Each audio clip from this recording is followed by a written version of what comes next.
Hi hello welcome to my channel. అసలు ఈ వర్షాలు ఏంటండి బాబు. అసలు వినాయక చవితి రోజు చూడండి, టైం వచ్చేసరికి 4:15 ఇంటి దగ్గర నుండి వర్షం మొదలు పడిందండి. చూడండి ఎలా పడుతుందో, అసలు ఆగకుండా ఎట్లా పడుతుందో.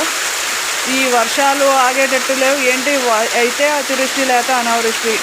ఒక్కసారిగా ఉన్న పడంగా చూడండి ఎంత వర్షం పడుతుందో.